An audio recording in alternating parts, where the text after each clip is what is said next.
संसारिणस त्रस स्थावरा। त्रस है, संसारिणः एक्चुअल में है वो संसारिणः विसर्ग, फिर त्रस और स्थावरा। तो वो विसर्ग का जब संधि हुई तो आधा स बन गया, संसारिणस त्रस स्थावरा। ठीक है, आप तो बोलेंगे, बोलिए। संसारिणो संसारिणस त्रस स्थावरा। अब यहाँ पे कल से हमारे चालू हुए थे जीव तत्वार्थ के भेद प्रभेद। अभी तक 1 नंबर सूत्र से 7 नंबर सूत्र तक तो क्या पढ़ा था अपन ने? जीव के असाधारण भाव। जीव के भाव कौन कौन से हैं? कौन कौन से जीव के भाव? 5 भाव है ना जीव के, कौन कौन से हैं? औपशमिक, शायोपशमिक, औदैक, ये 5 भाव जीव के। इनके भेद प्रभेद भी पढ़े हमने। औपशमिक भाव के कितने भेद? 2। शायिक भाव के? शायोपशमिक के, औदैक के और पारिणामिक के 3। इसके बाद में जीव का लक्षण, ये भाव जिसके बताए उसका लक्षण क्या है? क्या है जीव का लक्षण? उपयोग जीव का लक्षण है। उपयोग किसे कहते हैं? हाँ, ज्ञान दर्शन जो चेतना का व्यापार, ज्ञान दर्शन का जो व्यापार है, चैतन्य का अनुसरण करने वाला जो ज्ञान दर्शन का परिणमन है, ज्ञान दर्शन का जो व्यापार है, उसका नाम उपयोग है। यानी हमारा ये जो ज्ञान दर्शन चल रहा है इसको उपयोग कहते हैं। उपयोग के कितने भेद हैं सरोज आंटी? उपयोग के कितने भेद हैं? 2। कौन कौन? ज्ञानोपयोग और दर्शनोपयोग। ज्ञानोपयोग के कितने भेद हैं रंजू भाभी? ज्ञानोपयोग के द्विविधो अष्ट चतुर्भेद है, वह 2 प्रकार का है, ज्ञानोपयोग और दर्शनोपयोग। उसमें पहला वाला जो ज्ञानोपयोग है उसके अष्ट यानी 8 भेद हैं और दूसरे के चतुर यानी 4 भेद हैं। तो ज्ञानोपयोग के 5 भेद नहीं है, ज्ञानोपयोग के 8 भेद। ज्ञान के कितने भेद हैं? ज्ञान के 5 भेद हैं, लेकिन ज्ञानोपयोग के 8 भेद हैं। कौन कौन से 8 भेद हैं? ये ज्ञानोपयोग के 8 भेद, 5 तो ज्ञान और 3 कुज्ञान। दर्शनोपयोग के कितने भेद हैं? दर्शनोपयोग के 4। कौन कौन से हैं? बोलिए आंसर, बोलिए रानी आंटी। अवधि, केवल दर्शन। बुआ को याद है? बोलिए। चक्षु दर्शन, अवधि दर्शन और केवल दर्शन। बोलिए अंकल। दर्शनोपयोग के? अवधि दर्शन और केवल दर्शन। ये 4 दर्शनोपयोग के। इस प्रकार टोटल उपयोग के हो गए 12 भेद, 8 ज्ञानोपयोग के और 4 दर्शनोपयोग के। इसके बाद अब यहाँ चर्चा चल रही है कि ये जीव के भाव बता दिए, जीव का लक्षण बता दिया। अब जीव होते कितने प्रकार के हैं? ये जीव एक ही होता है क्या? तो कहा कि नहीं, जीव एक नहीं होता। जीव कितने प्रकार के होते हैं? 2। संसारिणो मुक्ताश्रय, संसारी और मुक्त, ये 2 तरह के जीव होते हैं। उसमें सबसे पहले संसारी जीवों के फिर से भेद बता रहे हैं। समनस्का मनस्काः, कि संसारी जीव हैं वो मन सहित भी होते हैं। समनस्क यानी मन सहित और अमनस्क यानी मन रहित। मन सहित भी होते हैं और मन रहित भी होते हैं। अथवा दूसरी तरह से कहें तो संसारिणः त्रस स्थावरा, संसारी जीवों को दूसरी तरह से बोलें तो एक त्रस होते हैं और एक स्थावर। त्रस और स्थावर। त्रस जीव किसे कहते हैं? 4 इंद्रिय तक या 4 इंद्रिय तक त्रस हैं। और स्थावर गलत हो गया आपका। बोलिए रंजू भाभी, बोलिए।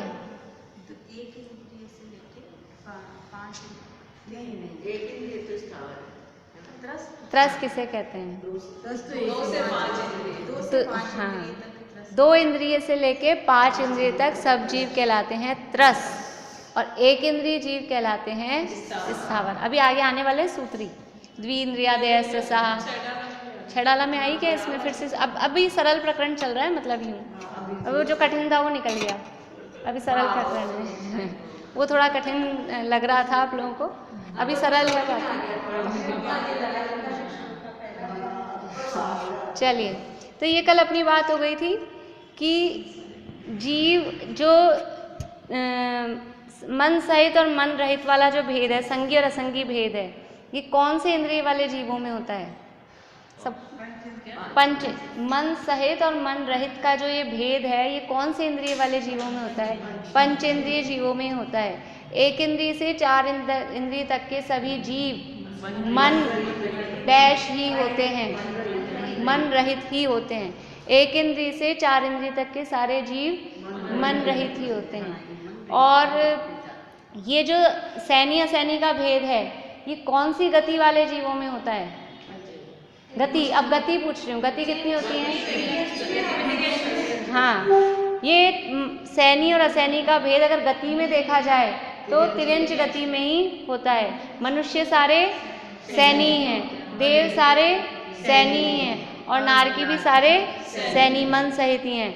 तो ये तिर्यंचों में ही मन सहित और ज्ञान में मन की जरूरत नहीं है। ये चारों को ज्ञान कैसे होता है? अंदर से। वो तो इंद्रियों से भी हो रहा है। एक्चुअल में तो इंद्रियां भी सहायक है और मन भी सहायक है। ज्ञान तो आत्मा से ही होता है ना। ये तो इंद्रियों से कहाँ होता है? सिद्ध भगवान की ना इंद्रियां है ना माने ज्ञान तो उनमें भी है। उपयोगो लक्षणम। हाँ, बस वो हित अहित का विवेक नहीं होता ना। मन नहीं है तो ज्ञान तो होता है, लेकिन हित अहित का विवेक नहीं होता। इतनी बात ही अपनी कल हो गई थी। फिर इसमें ये और बताया था, ये बात यहाँ पे उठाई थी कि कैसे पता लगेगा। आपने तो सूत्र लिख दिए सीधे सीधे, संसारिणो मुक्ताश्च समनस्का मनस्का संसारिणस् रस स्थावरा। तो ऐसा नहीं लग रहा कि ये समनस्क और अमनस्क मुक्त जीवों के भेद हैं और संसारी जीवों के रस स्थावर। 2 सूत्र ऐसे दे दिए ना भाई नंबर से, तो ऐसा लग सकता है। उसके लिए यहाँ प्रश्न उठाया है। देखिए, यहाँ जो नीचे अपन ने कल लास्ट लाइन पढ़ी थी, पेज नंबर 107 पे,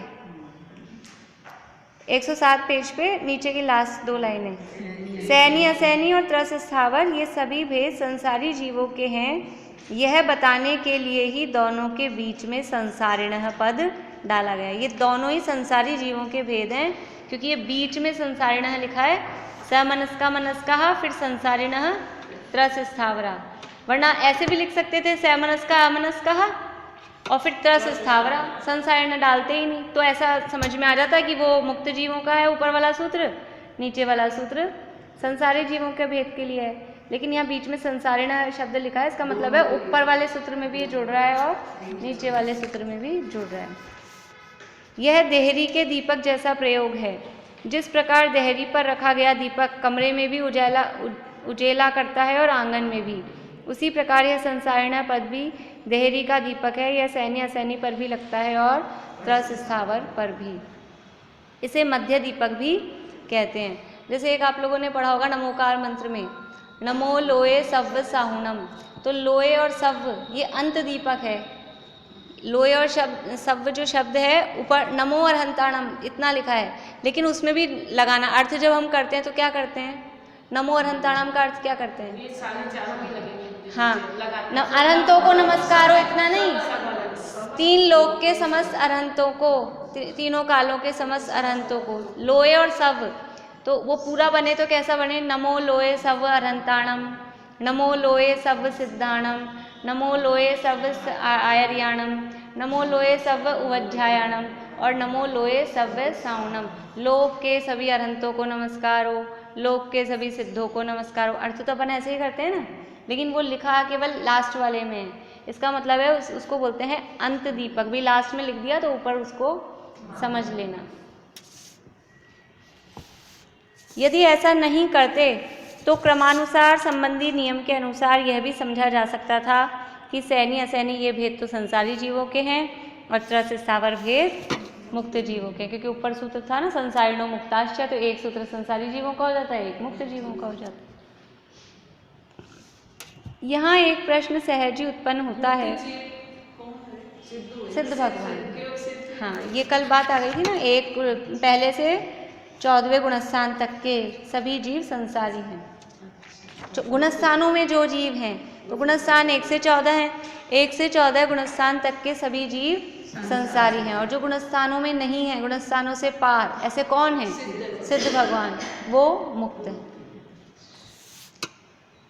यहाँ एक प्रश्न सहज ही उत्पन्न होता है कि हमारा हित तो स्वयं जीव को जानने में ही है, क्योंकि हमें उसमें अपनापन स्थापित करना है, उसका ध्यान करना है, उसका ध्यान रखना है।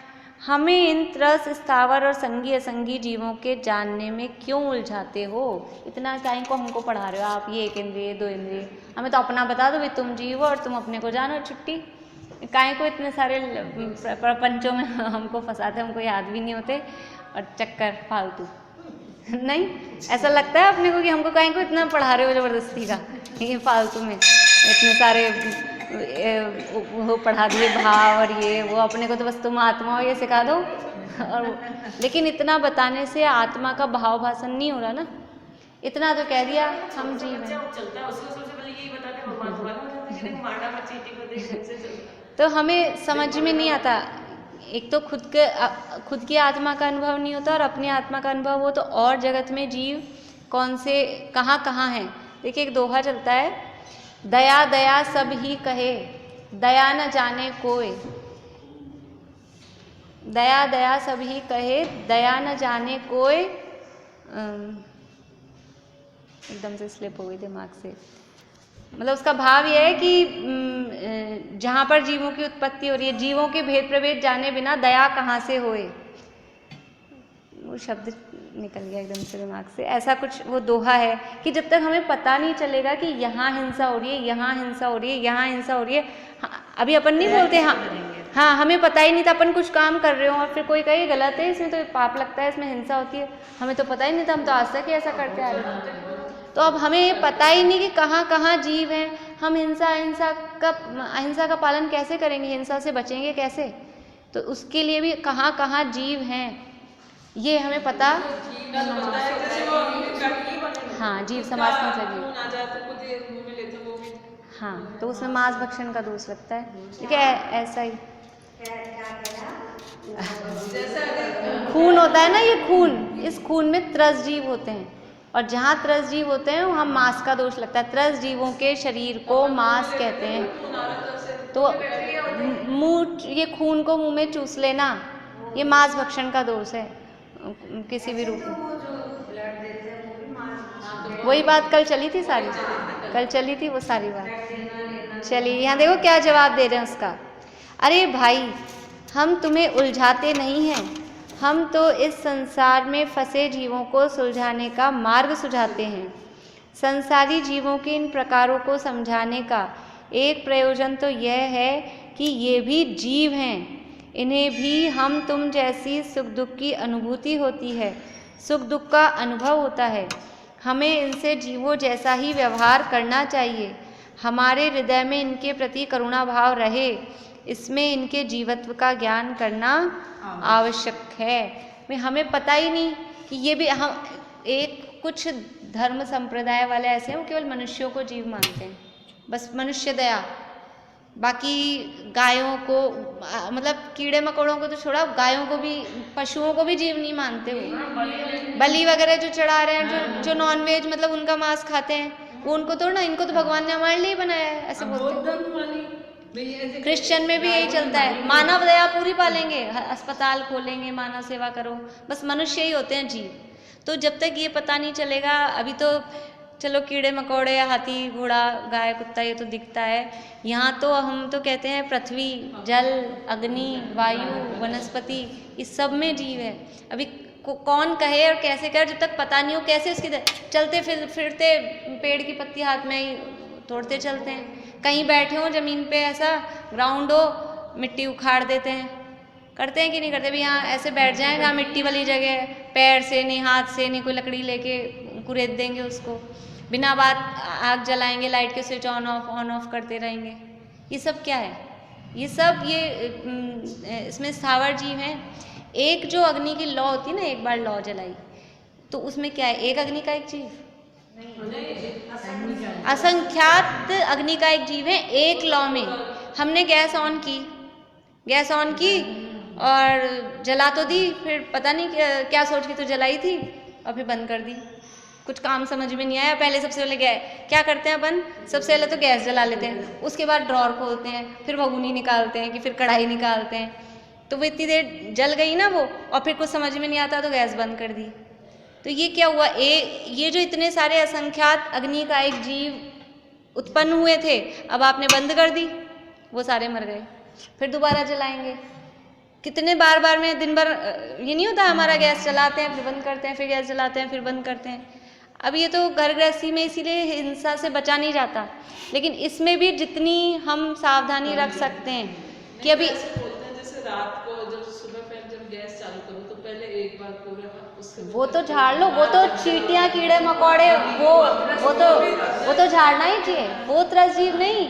अग्नि की लौ में अग्नि का एक असंख्यात है, अग्नि की लौ लपट में वो जो एक लौ आई है ना, वो एक दीपक जल रहा है, एक लौ में एक जीव नहीं है, असंख्यात। अखंड दीप जलाते हैं, ये सभी गलत ही है। दरी पे बैठ के दरी को कुचलते रहते हैं। हाँ, इस एक तो अपन ने छेड़ाला में पढ़ा था ना, एक तो अनर्थ दंड है, भले ही वहाँ जीव भी नहीं है। मान लो दरी को अपन उखाड़ रहे हैं, चटाई को उखाड़ रहे हैं, भले ही वहाँ कोई इसमें जीव नहीं है, लेकिन फिर भी है तो व्यर्थ का ही। आप क्रिया तो कर रहे हो मन वचन काय की, व्यर्थ की। जितने भी हाथ पांव जबरदस्ती के हिला रहे हैं, सूक्ष्म जीव वहाँ पे सब जगह हैं, और मंदिर की चीजें खराब हो रही है जहाँ भी बैठे हैं अपन, वो उसका हाँ। तो हम अपने, अगर हमें ये पता, अब ये पता चल गया, अभी मान लीजिए हमको पता लग गया, अब हम क्या करेंगे रसोई में कि अभी अपन ने रोटी सेक के चुके, तवे का काम पूरा हो गया, अब अपने को लग रहा है कि अब सब्जी भी गर्म चढ़ानी है, तो उस तवे को उतार के नीचे रखेंगे, गैस को बंद नहीं करेंगे, उसी ऑन गैस पे दूसरी चीज़ चढ़ा देंगे। जितना एक ही बार चालू में अपने को जितने काम अपन कर सकते हैं, वो अपना माइंड अलर्ट रहे कि इसी चालू में अपन कौन कौन से काम कर सकते हैं, तो व्यर्थ में अपने को बंद करके दोबारा नहीं चलाना पड़े। हाँ, पहले सिगड़ी वगैरह ऐसे थोड़ी ना उसमें कोई सिस्टम था, एक बार जो चल गई तब लो भैया जल्दी जल्दी इसमें जो काम करने हैं वो करो। उसमें थोड़ी सी वो थी, हाँ, तो उसमें थोड़ी ये बचत थी ना। अब तो अपने पास गैस हो गई, लाइटर हो गया, माचिस भी होती थी ना, तो भी थोड़ा आदमी सोचता था कि फिर तीली करनी पड़ेगी, अब तो लाइटर हो गया। अब क्या है, और अब तो और सिस्टम वो आ गया कि आप ऑन करो अपने आप ही चल जाएगी, अब तो लाइटर का भी काम कहाँ है। तो ये सब हमारी हिंसा, मतलब ये जितने आधुनिक साधन हैं, ये हमको पापों की तरफ धकेल रहे हैं, क्योंकि हमको सुविधाएं ज़्यादा मिल गई तो हमें हिंसा का ख्याल ही नहीं रख रहे। तो हम, अब हमारे पास सुविधाएं हो भले ही, लेकिन सुविधा की मनाही नहीं है, लेकिन हम हिंसा का उसमें ख्याल रखें। तो कब रख पाएंगे कि हमें ये पता हो कि यहाँ पर जीव होते हैं, ऐसे यहाँ जीवों की उत्पत्ति होती है। अब सर्दियाँ आ रही है, गीज़र सबके घर में लग रहे हैं, अब वो गीज़र में कौन सा पानी छन के जाता है, अब ये पानी की एक बूंद में असंख्यात जीव है, जल का एक अनछने पानी की। हाँ, पीने का तो छान के पियेंगे, और नहाने के लिए, कपड़े धोने के लिए कितना पानी है। अब वो अनछना पानी बॉयल हो रहा है उसमें सारा, तो उसके लिए अपन दूसरा पानी, उसका लिए अपन भी, हम ठंडे पानी से नहीं नहा सकते, तो हम पानी छान के बाल्टी में और फिर हम रॉड से गर्म कर लें। अब अपने को अपना स्टैंडर्ड ही रखना नहीं, हम तो गीज़र से ही करेंगे, और अपने को थोड़ा सा भी कष्ट नहीं है तो पाप ज़्यादा लग रहा है। थोड़ा सा कष्ट सहन करें तो पापों से हम बच सकते हैं, क्योंकि रॉड से करने में अपन छना हुआ पानी बाल्टी में डाल सकते हैं उसके। हाँ, वो एक दूसरा भी आता है, वो वाला भी आता है, हाँ, छान के भर के फिर कर सकते हैं। तो अगर हमें पता है तो हम कर सकते हैं, नहीं पता होगा तो कहाँ से करेंगे, इसलिए ये बता रहे हैं। यहाँ प्रश्न क्या था, अब हमको क्यों सिखा रहे हो, कहाँ जीव है कहाँ नहीं है। तो ये तो बात हुई कि हम दूसरे जीवों की दया कैसे पालें। अभी आगे वाली लाइन में देखो क्या कह रहे हैं, दूसरे, हम भी भूतकाल में इन अवस्थाओं में रहे हैं, हम खुद इन अवस्थाओं में रहे, हम खुद पृथ्वी का एक, जल का एक, अग्नि का एक, वायु का एक बने, और यदि अभी नहीं संभले तो भविष्य में भी अनंत काल तक इन पर्यायों में बिताना होगा, भटकना होगा। अगर हमने इन जीवों की दया नहीं पाली तो फिर भविष्य में अपन भी उसी में चल जाएंगे। जैसे अभी अपन उनको जीव नहीं समझ रहे, चींटी मिलती है, मकड़ी मिलती है, मक्खी, ऐसे उठा के छिपकली 3 मंजिल से पटक देते हैं नीचे। अरे उसमें ले लेते हैं, वैक्यूम में, हाँ, वैक्यूम में ले लेते हैं। हाँ, छिपकली को ऐसे नहीं पकड़ सकते, वैक्यूम में लेके। अभी सारे ऐसे ही चल रहे हैं। अभी ये आपके जो ये क्या होता है वो ये दवाइयों वाला होता है ना वो, हाँ वो सब क्या है, वही सब चीज़ें हैं। तो अपन थोड़ी सी अपनी मतलब उसके लिए लेकिन हम कराना भी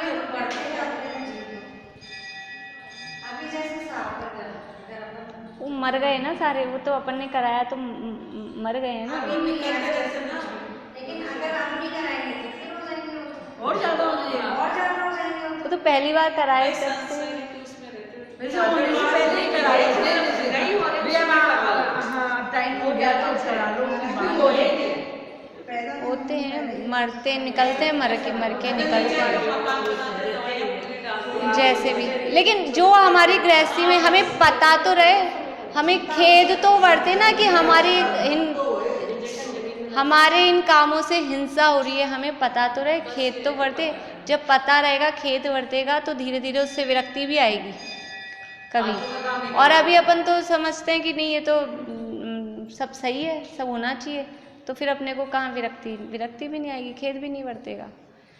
क्योंकि अपन उसमें पढ़ते हैं अपने 10 लक्षण की जयमाला में, रूकन बिकाया भाग वशते देव एक इंद्री। रूकन बिकाया मतलब हम ऐसे बने हैं, धनिया में जीव बन गए, गाजर मूली में जीव बन गए। वो ऐसे फ्री में दे देता है ना, 1 मिर्ची ले लो साथ में, धनिया इतना सा धनिया डाल देगा, सब्जी ली। ऐसे हम उसमें जीव बने हुए हैं और ऐसे फ्री में बिके हैं। कहीं तो अभी हम घमंड कर रहे हैं, हम इतने बड़े आदमी हैं, और ऐसे हमारा जिसमें पैसा मतलब फ्री में उसने ऐसे दे दिया। इस तरह से हमारी स्थिति हुई है।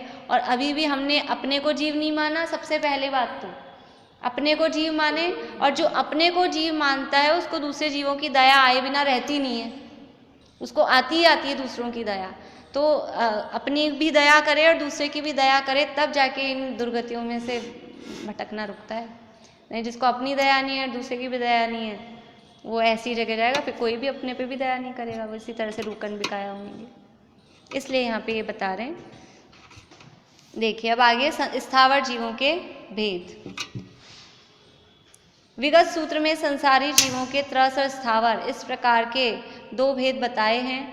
अतः अब यहाँ उन दोनों के बारे में समझाते हैं।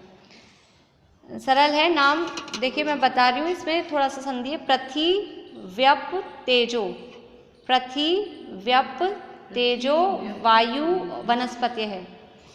पृथ्वी है, पृथ्वी व्यप तेजो वायु वनस्पति है स्थावरा। बुलवाऊं? मैं बुलवाती हूँ।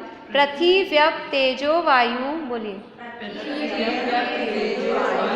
पृथ्वी व्यप तेजो वायु, एक साथ बोलिए। पृथ्वी व्यप तेजो वायु वनस्पतयः स्थावराः। पृथ्वी व्यप तेजो वायु वनस्पतयः स्थावराः।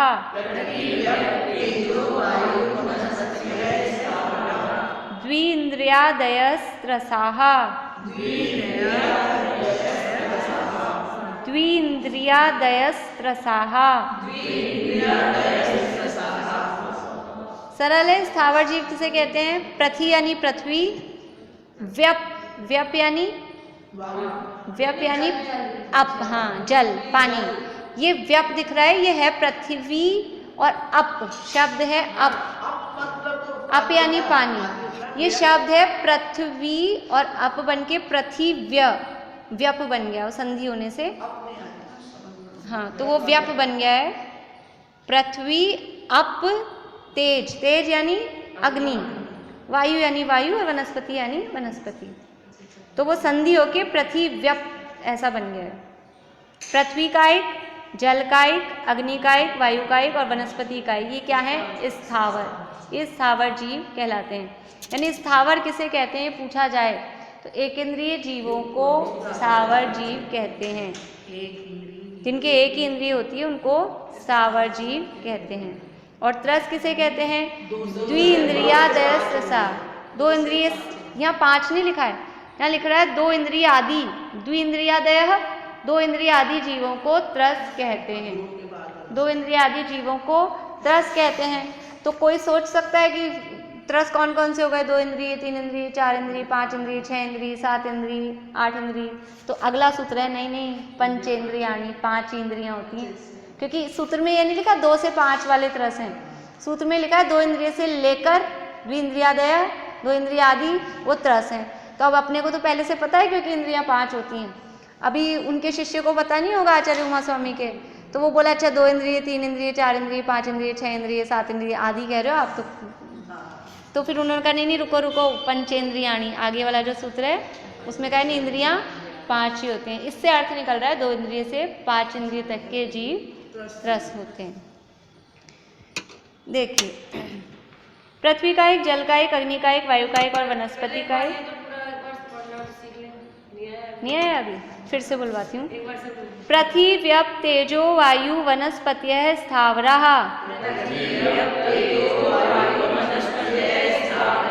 पृथ्वी व्यप तेजो वायु वनस्पतयः स्थावरः। द्विइंद्रियादयस्त्रसाः। वो लास्ट में बुलवा लूंगी मैं, जैसे वो था ना अभी संसारिणस, ऐसे द्विइंद्रियादयस वैसे ही है। दयस त्रस, त्रय नहीं बोलना, दयस स तक रुकना है, फिर त्र अलग बोलना है, दयस त्रसा सत, अभी लास्ट में बुलवा लूंगी। पृथ्वी का एक, जल का एक, अग्नि का एक, वायु का एक और वनस्पति का एक, ये 5 प्रकार के स्थावर जीव हैं, एक इंद्रिय जीव हैं। एक इंद्रिय जीवों को ही स्थावर जीव कहते हैं। 2 इंद्रिय आदि जीव त्रस जीव हैं। ये पृथ्वी आदि 5 स्थावर जीवों के आगम में 4 प्रकार बताए हैं, जो इस प्रकार हैं। देखिए ये पृथ्वी, अब हम तो बोलते हैं, हम 2 शब्द यूज में लेते हैं, पृथ्वी कायिक और कभी कभी हम बोल देते हैं पृथ्वी काय। तो इनमें कुछ फर्क है कि सेम ही है? कभी पृथ्वी कायिक बोल देते हैं, कभी पृथ्वी काय। तो यहाँ बोल रहे हैं ये 2 नहीं है, ये 4 तरह के हैं, यहाँ बता रहे हैं वो कौन, और उनमें अंतर क्या है। पृथ्वी, पृथ्वी काय, पृथ्वी कायिक और पृथ्वी जीव, ये 4 शब्द होते हैं। उसमें से 2 तो थोड़े कॉमन है हमारे लिए, पृथ्वी कायिक और पृथ्वी काय, लेकिन एक और है पृथ्वी जीव और एक है पृथ्वी। छेड़ाला में उसमें होगा, जो पीछे वाले जो थे ना उसमें दिया होगा शायद। ये सब वही छड़ाला वाला ही प्रकरण चल रहा है, सरल है। देखिए पृथ्वी किसे कहते हैं?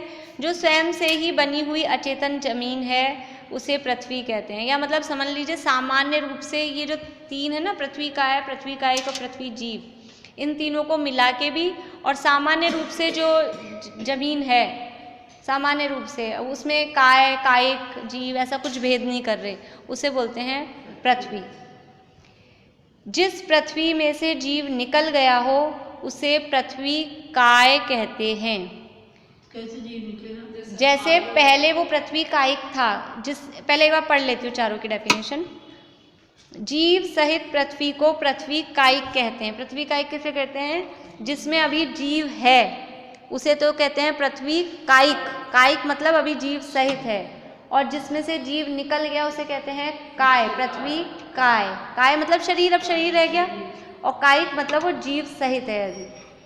और जो जीव पहले शरीर को छोड़कर पृथ्वी काय में जन्म लेने के लिए जा रहा है, जब तक वह पृथ्वी को अपने शरीर रूप से ग्रहण नहीं कर लेता तब तक उस जीव को पृथ्वी जीव कहते हैं। देखिए 4 स्थितियां बता दी, नाम याद हो गए? पृथ्वी, पृथ्वी काय, पृथ्वी कायिक, पृथ्वी जीव। पृथ्वी, पृथ्वी काय, पृथ्वी कायिक, पृथ्वी जीव। पृथ्वी का मतलब है सामान्य पृथ्वी, जमीन, वो पृथ्वी। पृथ्वी काय का मतलब है जिस पृथ्वी में से जीव निकला है, निकल गया है, उसे बोलते हैं पृथ्वी काय। और जिस पृथ्वी में अभी जीव है उसे बोलेंगे पृथ्वी कायिक। और पृथ्वी जीव किसे कहेंगे? कि जो पृथ्वी में जन्म लेने अभी जा रहा है, कहीं से मर गया, कोई भी जीव था, समझ लीजिए कोई कुत्ता था, अब वो कुत्ता मर गया, अब मर के उसको स्थावर बनना है, एक इंद्रिय, और उसको पृथ्वी कायिक में जाना है, लेकिन अभी उसको शरीर मिला नहीं, यहाँ से मरा है, रास्ते में है, जिसे क्या बोलते हैं? विग्रह गति, वो भी आगे आने वाला है वर्ड। तो अभी रास्ते में है, यहाँ से तो मर चुका है, रास्ते में है, वो शरीर अभी मिला नहीं है उसको, तो वो रास्ते में जो जीव है उस जीव को क्या कहेंगे? पृथ्वी जीव। यानी विग्रह गति में जो जीव स्थित है, जिसको अभी पृथ्वी में जाके जन्म लेना है, उसे बोलेंगे पृथ्वी जीव। तो ये तो एक अलग है ये तो एक अलग है। अभी पृथ्वी काय और पृथ्वी कायिक में अपने को थोड़ा सा लगता है कि कौन सा क्या है। देखिए, पृथ्वी कायिक के भी दो तरह के भेद होते हैं। कठोर पृथ्वी होती है, एक मृदु पृथ्वी होती है। जो पहाड़ वगैरह हैं ये पृथ्वी कायिक है, वो कठोर पृथ्वी है। और एक जो खेत वगैरह होते हैं, गीली मिट्टी, खेत जैसे जो होते हैं ना मिट्टी वाले, हाँ, जैसे अपने यहाँ पे है, मान लो ये गीला रहे, हाँ, सॉफ्ट जो है, वो मृदु पृथ्वी कायिक कहलाते हैं। तो अभी ये है पृथ्वी कायिक, है ना। पहाड़ में ले, पहाड़ में से जल्दी समझ में आएगा अपने को। पहाड़ पहाड़ है, वो है पृथ्वी कायिक। तो इसको भी पृथ्वी कायिक बोल सकते हैं? नहीं, ये कायिक नहीं है, ये कायिक नहीं है।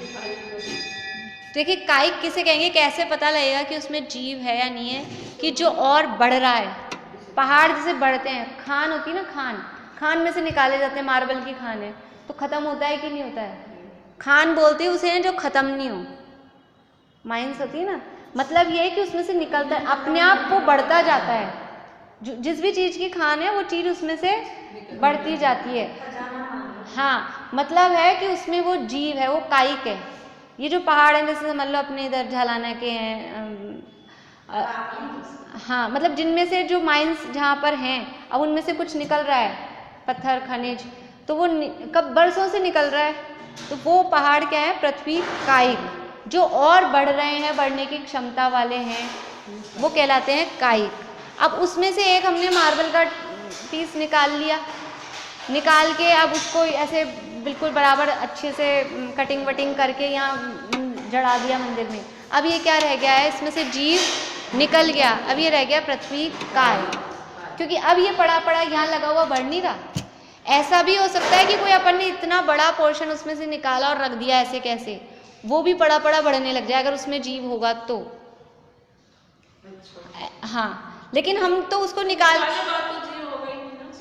अगर इतना बड़ा ऐसा कुछ निकाला है रफ जैसा, और फिर हमने उसमें कुछ नहीं किया, निकालते ही कटिंग वटिंग कर देते हैं, तो फिर तो वो काय रह जाता है, फिर जीव निकल जाता है उसमें से। हाँ, कायिक नहीं है, काय मूर्ति बढ़ती थोड़ी ना है, मूर्ति बढ़ती नहीं है ना, मूर्ति तो बना दी ना कटिंग वटिंग कर आके, तो काय रह गई। काय रह नहीं, काय रह गए ना, वो काय रह गए, वो सब कट, हाँ, वो जीव निकल गए। लेकिन जब वो खान में थे तब कायिक थे। ऐसे वनस्पति में समझें, जो हरा गेहूं है, हरा चना है, वो है वनस्पति कायिक। और फिर जो ये गेहूं सूख गया, ये हो गया पृथ्वी, ये पृथ्वी का है। जो सूख गया ना, लकड़ी मतलब वो हो गया। जैसे अपने कुछ ऐसी चीज़ें होती है ना, लकड़ी बन जाती है, कुछ मसालों वगैरह में भी ऐसे होती है ना, एक तो गीली होती है उसकी, हाँ, फिर वो दालचीनी वगैरह, तो वो पृथ्वी काय रह जाती है। और पेड़ पे नहीं, पृथ्वी काय हो जाती है, ये अनाज तो सूख के वो नहीं, वो बात वो है कि वनस्पति से वनस्पति काय में फर्क बता रही हूँ मैं। वनस्पति कायिक तो रहेगा, पेड़ पे लगा हुआ है, बढ़ रहा है, पेड़ पे लगा हुआ है, कोई भी फल है, घिया है, कुछ भी है, बेल पे लगा हुआ है, वो बढ़ रहा है, तो है वो वनस्पति कायिक। अब वो पेड़ पे, हाँ, पेड़ पे से तोड़ दिया है, अभी हरा, पेड़ पे से तोड़ दिया, अब उसमें बढ़ने की और क्षमता नहीं है, तो वो कहलाएगा पृथ्वी नहीं, वनस्पति, वनस्पति काय, फिर वो काय कहलाएगा। जैसे ड्राई फ्रूट्स, हाँ, हरा है तो वो क्या कहलाएगा? वनस्पति काय। देखो, उसमें एक्चुअल में अपन कभी ऐसे बोल देंगे, लेकिन उसमें तो वो केवल ज्ञान गम में है कि उसमें अभी बढ़ने, क्योंकि इसमें सैप्रतिष्ठित का भी भेद पड़ता है ना, उसमें बढ़ने की क्षमता है कि नहीं है। कभी कभी जैसे अपन कच्चा केला लाए, या अपन कोई वो कच्ची कैरी ले आए, फिर वो घर पे ही पकती है ना, बढ़ती है, तो वो बढ़ने की क्षमता है। हाँ, तो वो जब तक बढ़ने की क्षमता रहती है तब तक वो कायिक रहते हैं, और फिर वो बढ़ जाते हैं पूरे, तब फिर उसमें से जीव निकलता है, वो कायिक है। हाँ, जैसे पानी में समझें, नहीं, जैसे जब तक बढ़ने की क्षमता है वो कायिक। हाँ, ऐसा पकता है तो फल पकते हैं, जैसे पेड़ में नहीं पका। हाँ, तो जब तक वो पकने की है ना, इसीलिए कच्चे को खाने का हमारे यहाँ विधान नहीं है। मतलब जब तक किसी भी चीज़ में, देखो कैरी खाना अलग चीज़ है, कैरी खाने, कच्चे केले और उसमें फ़र्क है, मतलब कच्चा केला भी पक चुका है, कच्चा केला भी उसके उसमें पूरा पक, ऐसा नहीं हुआ कि हम केले में ही छोटा उसमें लिया है, वो कच्चा पूरा बढ़ गया, अब तो उसको पीला बनना है, मतलब वो बात अलग है। ऐसे ही कैरी में भी ऐसा लगे फिर कैरी खाएं कि नहीं खाएं, तो कैरी वो खाने की अलग होती है। और जो आम जिसका बनना है उसको अपन पहले ही जैसे लंगड़ा आम लाए और फिर वो कभी कभी अपने को एकदम ऐसा चक्कू लगाते ही कच्चा पता लग जाता है ना, तो वो अभी नहीं खाना चाहिए। जैसे जो फल सड़ता है उसमें तो वो बाहर वाले का जीव है, हाँ, और वो जब फल खुद अपने आप से बढ़ता है तो फिर वो उसमें वो एक केंद्रीय पानी में भी ऐसे ही है कि जो पानी का पूरा समझ लीजिए समुद्र है, नदी है, वो जल कायिक, और अभी भी बिना छना जो पानी है वो जल कायिक, फिर हमने छान लिया तब भी जल कायिक है, और छान के उबाल लिया पूरा बिल्कुल, फिर वो हो जाता है जल काय। प्रासुक जो हो जाता है ना, जो महाराज के लिए करते हैं अपन, वो हो जाता है जल काय।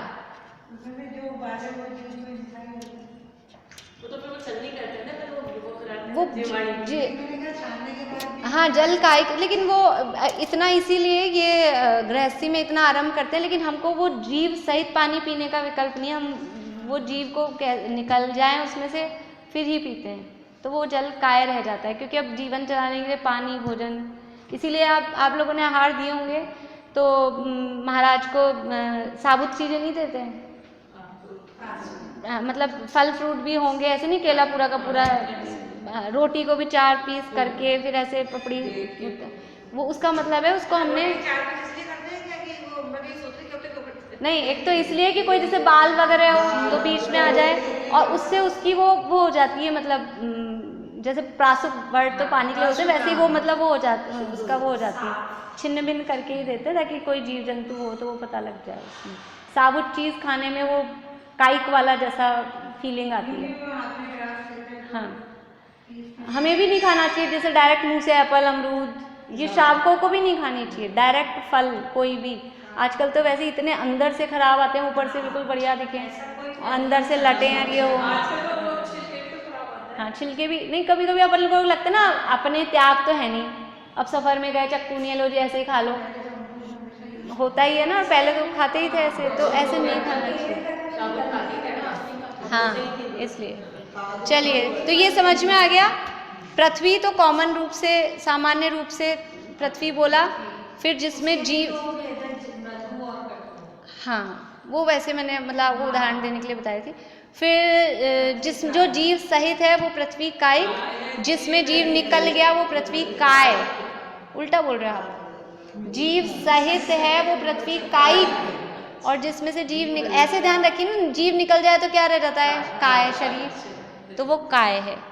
और जो अभी पृथ्वी में जाके जन्म लेने वाला है, अभी पृथ्वी में जन्म नहीं लिया है, रास्ते में है, विग्रह गति में, उसको बोलेंगे पृथ्वी जीव। हाँ, तो ये इस तरह से 4 नाम ऐसे ही सब में 5 में लगाना है। अग्नि, अग्नि काय, अग्नि कायिक, अग्नि जीव। जल, जल काय, जल कायिक, जल जीव। वनस्पति, वनस्पति काय, वनस्पति कायिक, वनस्पति जीव। इस तरह से सब में इस तरह से ये लगेगा। देखो यहाँ लिखा है, यहाँ जिस प्रकार 4 भेदों को पृथ्वी पर घटित किया है, उसी प्रकार वनस्पति पर भी घटित करते हैं। जो निर्जीव वनस्पति है वह वनस्पति, जैसे लकड़ी और लकड़ी से बनी हुई वस्तु, जैसे ये अपना फर्नीचर है तो इसको बोल दिया वनस्पति सामान्य रूप से। जिस वनस्पति में से अभी अभी आज ही जीव निकला है वह वनस्पति काय है। मतलब ऐसे पता लगता है कि जैसे अभी ये तो बहुत दिन पुरानी हो गई, बहुत दिनों से सूखी है, तो इसको बोलेंगे वनस्पति। और जो अभी अभी जैसे जो पत्थर पहाड़ में से अभी अभी टूटा है, वनस्पति में से भी जो अभी अभी तोड़ के अपन घिया लाए, एक तो घिया लगा हुआ ही है वो वनस्पति कायिक, और अभी अभी तोड़ के लाए तो अभी अभी जीव निकला है तो उसको वनस्पति काय। और अब वो घिया तो ऐसे सूखता नहीं है, अपन और कोई लकड़ी समझो, पेड़ का जो हाथ तना, जैसे अपन ने वो नीम की वो कुछ दातुन के लिए तोड़ी, काई हाँ, और निकाले बढ़ता है। नीम की अपन ने वो दातुन के लिए तोड़ी, तो पेड़ पे जब तक लग रही थी तब वनस्पति कायिक, और अभी अभी तोड़ी है तो जीव निकल गया तो वनस्पति काय। अब वो पड़ी रही 2, 5, 10, 15 दिन और वो सूख के एकदम लकड़ी हो गई, तो अब वो वनस्पति। ऐसे जिस वनस्पति में अभी भी जीव विद्यमान है उसे वनस्पति कायिक कहते हैं। जो जीव पहले शरीर को छोड़कर वनस्पति काय में जन्म लेने जा रहा है, जब तक वह वनस्पति को अपने शरीर के रूप में ग्रहण नहीं कर लेता तब तक वह जीव वनस्पति जीव है। देखिए ये तो विग्रह गति का नियम ही है हर जगह। जैसे हम यहाँ से मनुष्य से मर के देव में जाना है, तो यहाँ से जैसे ही आयु पूरी होती है मर गए, हाँ 3 समय, लेकिन अब इतनी सी देर के लिए भी, देखो इतनी सी देर के लिए भी क्या कहेंगे, यहाँ से मरा मनुष्य, यहाँ से मनुष्य बना, देव में जाना है, उसको 2 समय लगने हैं, मान लीजिए 2 समय मतलब सेकंड वैकेंड तो बहुत ज़्यादा है, सेकंडों में असंख्या समय रहते हैं, लेकिन आप अपन समझ लो 2 सेकंड लगने हैं, समझ लो अपन को समझने के लिए। तो यहाँ से मरा, अभी वहाँ देव का शरीर मिला नहीं उसको, तो अभी बीच में है, तो उस जीव को क्या कहेंगे, मनुष्य कहेंगे कि देव कहेंगे? जाने वाला जीव विग्रह गति है, जैसे अगर जहाँ जाने वाला है, देव में जाने वाला है तो देव जीव कहेंगे। हाँ उसकी, अच्छा दूसरी बात, काम कर रहे हो, देव में क्या पढ़ा था? हाँ दूसरी पूछती हूँ। अभी यहाँ से मर गया, मनुष्य आयु पूरी हो गई, मनुष्य आयु पूरी हो गई, अभी वहाँ उसको देव बनना है, तो अब वो जो, हाँ गत्यानुपूर्वी तो कर्म है, लेकिन उस जीव को क्या कहेंगे वो पूछ रही हूँ मैं। अब उसकी कौन सी आयु कही जाएगी, मनुष्य आयु कही जाएगी कि देव आयु कही जाएगी? यहाँ से तो मर गया मनुष्य, देव अभी बना नहीं है, लेकिन आयु कौन सी कही जाएगी? मनुष्य तो पूरी हो गई ना, तो उसकी देव आयु, तो देव आयु चालू हो गई उसकी। और तो अब उसको क्या कहेंगे, वो जो रास्ते में जीव है उसको मनुष्य कहेंगे कि देव कहेंगे? देव ही कहेंगे, हाँ देव कहेंगे। जैसे मनुष्य तो मर गया, अब वो भले ही देव, अब इसको शरीर नहीं मिला, रास्ते में है, तो भी उसको देव कहेंगे। ऐसे ही अभी वनस्पति में जाने वाला है, अभी रास्ते में है, वनस्पति का शरीर मिला नहीं, तो उसको वनस्पति जीव कहेंगे। जैसे हम भी ऐसे ही कहते हैं ना, यहाँ से ट्रेन में बैठ गए शिखर जी जाने को, अभी बैठे ही हैं जयपुर वाले स्टेशन पे ही, और फिर कोई फ़ोन आए कि आप कहोगे मैं तो शिखर जी, हम अपने आप को क्या बोलते हैं, इसी तरह से कहते हैं ना कि अब शिखर जी जाने के लिए बैठ गए तो हम तो शिखर जी गए, इसी तरह से कह देते हैं। तो ऐसे ही वास्तव में भी उसकी आयु वहाँ देव चालू हो गई, जो जीव जहाँ जाने वाला है उसकी वो आयु चालू रहती है, क्योंकि आयु के उदय के बिना एक समय भी नहीं रहता जी। यहाँ एक आयु पूरी हुई, अगले ही समय से दूसरी आयु चालू होगी, तो दूसरी जो आयु है वो उसकी आयु चालू हो गई, तो वही वाला जीव कहलाएगा। आगे आने वाला है ये विग्रह गति का भी प्रकरण यहाँ पे। तो इस तरह से वनस्पति जीव है। यह जान लेने का लाभ यह है कि असल में सजीव वनस्पति तो वनस्पति कायिक ही है, अतः अहिंसा व्रत की दृष्टि से एकमात्र यही अभक्ष्य है। शेष वनस्पति काय और वनस्पति जीव अभक्ष्य नहीं है, क्योंकि ये सभी तो अजीव है, अचेतन है। अभी जैसे घास वगैरह है, ये क्या है, वनस्पति कायिक अभी लग रही है ना। अब हम घर में लिया है नींबू घिया, तो ये क्या हो गया, वनस्पति काय। तो ये कह रहे हैं कि वो जो सजीव है वो वनस्पति कायिक है और वो अभक्ष्य है। इसी प्रकार अप यानी जल, तेज और वायु के बारे में भी समझ लेना चाहिए। 2 इंद्रिय, 3 इंद्रिय, 4 इंद्रिय एवं चारों गतियों के पंचेंद्रिय जीव ये सभी त्रस जीव हैं। देखिए ध्यान रहे, 2 इंद्रिय से अरहंत भगवान तक, 13वें 14वें गुणस्थान तक जब तक कि वे सिद्ध नहीं हो जाते तब तक सभी संसारी जीव त्रस जीव हैं। एक इंद्रिय जीव तो एक इंद्रिय हैं, उसके बाद 2 इंद्रिय से लेके अरहंत भगवान भी त्रस है कि स्थावर हैं? त्रस है। त्रस नाम, देखिए वास्तव में परिभाषा क्या है इसकी, स्थावर नाम कर्म के उदय से सहित जीवों को स्थावर कहते हैं, और त्रस नाम कर्म के उदय से सहित जीवों को त्रस कहते हैं। इस अपेक्षा से अरहंत भगवान को त्रस कहेंगे, क्योंकि त्रस, अरहंत भगवान की इंद्रियां तो नहीं है, भावेंद्रियां नहीं है, एक इंद्रिय की, 2 इंद्रिय की, पंचेंद्रिय की, भावेंद्रिय कुछ भी नहीं उनके, लेकिन उनके त्रस नाम कर्म का उदय वो 14वें गुण स्थान तक वहाँ तक रहता है। इसलिए बस इसको पूरा कर लेते हैं। जब हम ये कहते हैं कि वायु में कैसे होगा, वायु का तो कुछ पता ही नहीं लगेगा। अब वो हमको पकड़ में नहीं आता, इसीलिए जो पकड़ में आने वाला था वही उदाहरण देके समझाया। अब इसी तरह से समझ लेना कि इसमें भी कुछ ना कुछ ऐसा होता है। अब उसको समझाना इतना आसान नहीं है कि अपन कैसे करें। वायु काय और वायु काय किस तरह से बताएं, वो उसका बारीक है ना चीज़। इसलिए जब हम ये कहते हैं कि अरहंत भी संसारी जीव हैं तो लोगों को बहुत आश्चर्य लगता है कि अरहंत भी संसारी। अरे भाई, जब हमने समस्त जीवों को दो भागों में बांटा है, एक भाग में सिद्धों को रखा है तो दूसरे भाग में संसार के शेष सभी जीव सहज संसारी जीवों में ही आ गए। इसमें अधिक सोचने की बात ही क्या है। मतलब जब दो भागों में बांट देंगे तो सारे एक तरफ और सिद्ध भगवान एक तरफ, तो अनंत भगवान भी संसारी जीवों में आ जाएंगे। अब आगे 5 इंद्रियां, उनके भेद प्रभेद सरल विषय आ रहे हैं, आगे लेंगे कल।